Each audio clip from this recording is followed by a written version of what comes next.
Baik, Bapak dan Ibu yang dirahmati oleh Allah Subhanahu wa taala, membicarakan mengenai pendidikan anak, banyak sekali di dalam Al-Qur'an, teman-teman sekalian. Di dalam Al-Qur'an kalau kita lihat ada pendidikan anak ala ibunya Siti Maryam yang terdapat dalam surah Ali Imran ayat 35 sampai 37. Ada juga pendidikan ala Nabi Ibrahim alaihissalam kepada Nabi Ismail alaihissalam, ya, itu tercatat dalam surah As-Saffat ayat ke-100 sampai ke-111. Ada juga teman-teman sekalian surah Luqman ayat ke-12 sampai ayat ke-13. Surah Luqman adalah surat ke-31. Nah, jadi Bapak dan Ibu bisa melihat di surah ke-31, surah Luqman ayat ke-13 sampai ayat ke-19. Kita akan membahas mengenai 7 poin yang diajarkan di dalam surah Luqman tersebut dalam mendidik anak. Baik, di dalam surah Luqman sebagai mukaddimah teman-teman sekalian, sebagai pembukaan, bahwa di dalam surah Luqman kita diajarkan mengenai materi-materi keislaman, yaitu ada akidah di sana untuk mengajarkan anak-anak kita.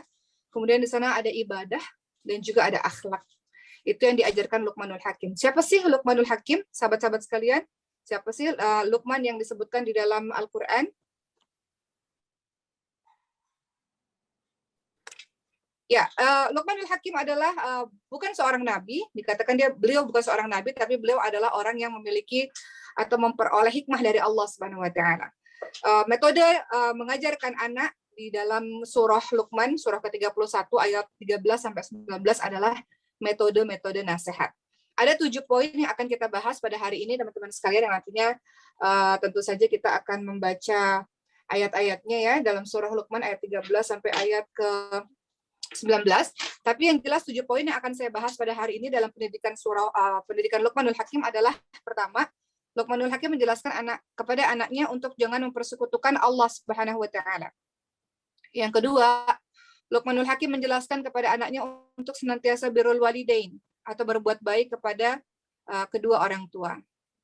Yang ketiga, Luqmanul Hakim mengajarkan kepada anaknya untuk sadar bahwa manusia berada dalam pengawasan Allah. Yang keempat, poin yang akan kita bahas satu persatu, yang keempat adalah mendirikan sholat. Menasihati anaknya untuk senantiasa mendirikan sholat. Kemudian yang kelima, Luqmanul Hakim menasihati anaknya, yang mana kita pun akan mengikuti demikian. Yang kelima adalah senantiasa untuk amar ma'ruf nahi mungkar, untuk berbuat kebaikan dan menjauhi segala macam kemungkaran. Yang keenam, Luqmanul Hakim menasihati anaknya untuk senantiasa sabar dalam menghadapi cobaan dan berbagai macam ujian-ujian dari Allah Subhanahu wa taala. Dan yang ketujuh, Luqmanul Hakim mengajarkan kepada anaknya untuk jangan menyombongkan diri. Itulah 7 poin yang akan kita bahas pada hari ini, Bapak dan Ibu sekalian. 7 poin sangat penting untuk anak-anak kita. Mohon maaf saya pakai earphone, kalau nggak kedengaran suaranya tolong kabari saya. Apakah suara saya terdengar, Bapak dan Ibu semua? Ada ya. Baik, kita akan, teman-teman sekalian, yang pertama adalah tauhid. Dalam surah Luqmanul Hakim ayat ke-13, Luqmanul Hakim menjelaskan kepada anaknya, ya bunayya la tusyrik billah inna syirka la dzulmun adzim. Jadi Luqmanul Hakim menjelaskan kepada anaknya untuk, wahai anakku, ya bunayya la tusyrik billah inna syirka la dzulmun adzim. Wahai anakku, janganlah engkau menyekutukan Allah, karena menyekutukan Allah adalah sesuatu yang zalim, kezaliman yang sangat besar. Baik teman-teman sekalian, ternyata untuk membawa anak kita menuju ke surga Allah Subhanahu wa taala, sebelum kita mengajarkan anak itu yang lain-lain, ternyata yang paling penting dalam agama ini adalah mengajarkan anak itu tauhid. Tauhid, akidah yang kokoh. Dia boleh jadi apa saja asalkan dia memiliki akidah yang kokoh, sahabat-sahabat sekalian. Dia boleh belajar apa saja asalkan sejak awal pondasinya kokoh, tauhid. Apa itu tauhid, sahabat-sahabat sekalian, Bapak dan Ibu yang dimuliakan oleh Allah Subhanahu wa taala? Nah, kenapa kita harus mengajarkan tauhid kepada anak-anak kita? Tauhid itu apa? Kemudian tauhid pembagiannya itu apa dan mengajarkannya bagaimana? Jadi tauhid, seperti yang kita tahu, adalah menjadikan Allah sebagai satu-satunya sesembahan yang benar. Menjadikan Allah sebagai satu-satunya sesembahan. Karena orang-orang lain di luar sana banyak sekali yang menjadikan malaikat sebagai sesembahannya, ya, nabi-nabi sebagai Tuhannya atau orang-orang salih atau makhluk-makhluk Allah yang lain. Ini cerita nyata dari anak SD, teman-teman sekalian. Saya mendapatkan kisah ini. Anak SD itu mengatakan, saya tidak takut pada apapun karena orang tua saya mengatakan pada saya bahwa saya punya harimau di kanan dan di kiri, katanya. Jadi harimau-harimau itu yang akan melindungi saya, katanya begitu. Nah, ini kan sebuah akidah yang tidak betul, dalam artian tauhid yang tidak betul. Ia berlindung kepada sang penjaga-penjaganya itu, bukan kepada Allah Subhanahu wa taala. Jadi ajarkan tauhid, sahabat-sahabat sekalian, yaitu menjadikan Allah sebagai satu-satunya sesembahan. Tauhid itu secara garis besar kita bagi menjadi rububiyah, uluhiyah, asma wa sifat. Apa itu? Rububiyah adalah mengajarkan pada anak-anak kita bahwa segala sesuatu di alam semesta, semuanya ini adalah ciptaan Allah Subhanahu wa taala. Allah yang menciptakan alam semesta, Allah yang menciptakan matamu, nak. Engkau bisa berlari itu ya Allah, nah itu karena Allah menciptakan kakimu yang sehat seperti itu misalnya. Jadi pelaksanaannya ke anak, karena di sini mungkin wali murid anak-anak SD, cara mudah menjelaskannya adalah Masya Allah, bagus sekali ya, contoh nih, bagus sekali ya bisa menulis, Masya Allah, Alhamdulillah Allah telah menciptakan tangan yang sehat sehingga dan jari-jari yang sehat sehingga bisa menggenggam pulpen dengan kuat dan bisa menulis. Secara tidak langsung kita mengajarkan mengenai tauhid di sana yang menyadarkan anak kita bahwa tangannya ciptaan Allah. Contoh, saya punya anak umur 6 tahun, 5 tahun, 3 tahun, dan 7 bulan. Yang umur 6 tahun namanya Maryam. Maryam pernah pada suatu ketika mengatakan, Uma, Maryam pinter kan? Maryam udah hafal Quran loh.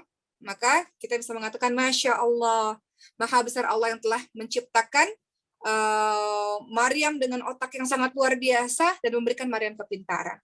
Itu adalah contoh dari pendidikan tauhid rububiyah, yaitu pendidikan tauhid yang membuat anak kita tahu semuanya ciptaan Allah. Terkadang hal-hal begitu kita lewat.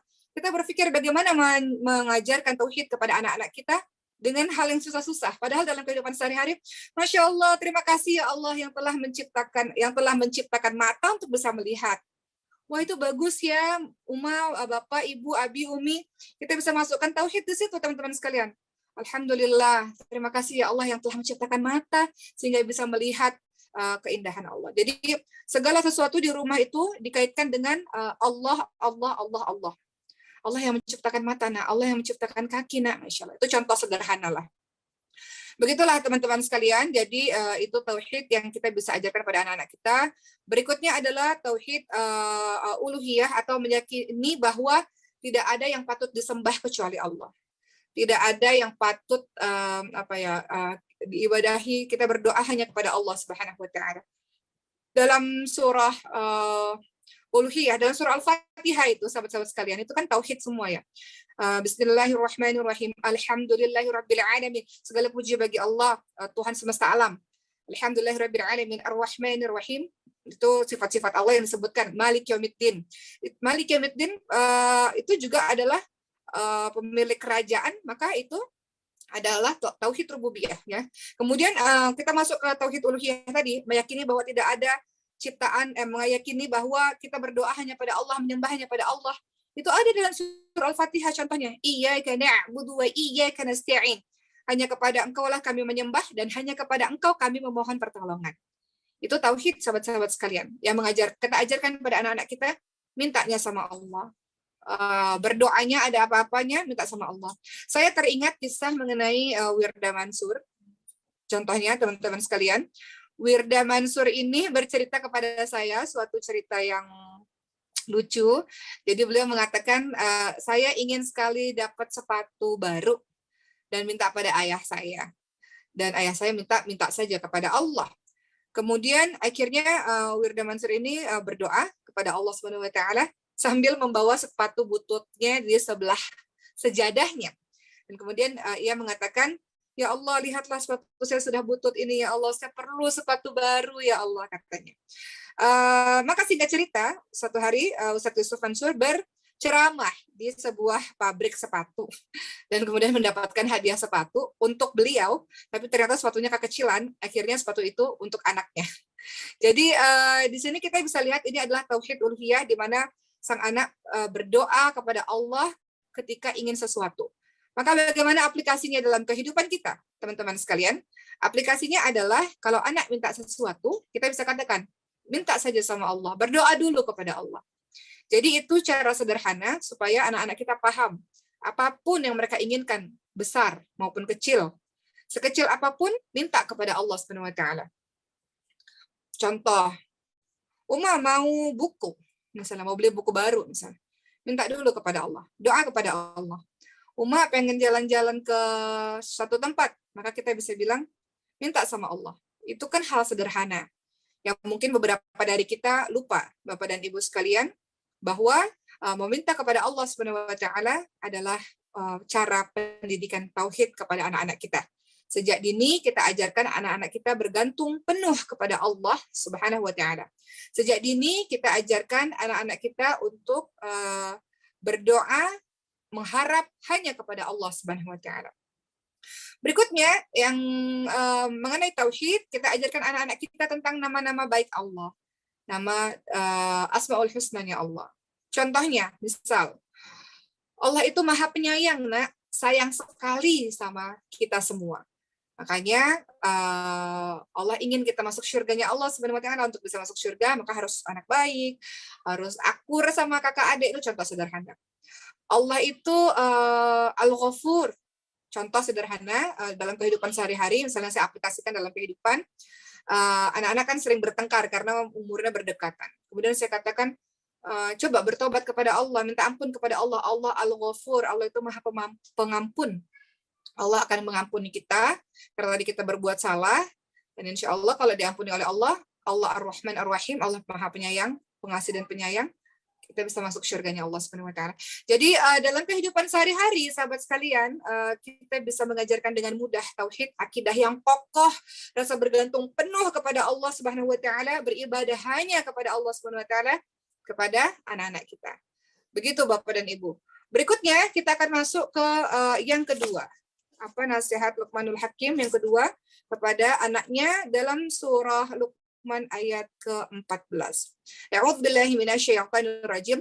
Wa wasaynal insana biwalidayhi hamalathu ummuhu wahnan 'ala wahnin wa fisaluhu fi 'amaini an ishkur li waliwalidayhi. Yang artinya birrul walidain. Yang artinya kami perintahkan kepada manusia agar berbuat baik kepada orang tuanya, kepada ibunya yang telah mengandungnya dalam keadaan lemah bertambah-tambah dan menyapinya dalam usia 2 tahun. Bersyukurlah kepada Allah dan bersyukurlah kepada orang tua. Jadi, Luqmanul Hakim menasihati anaknya, dan kita menasihati anak kita untuk birrul walidain, berbuat baik kepada kedua orang tua. Tapi, ingat, anak-anak itu adalah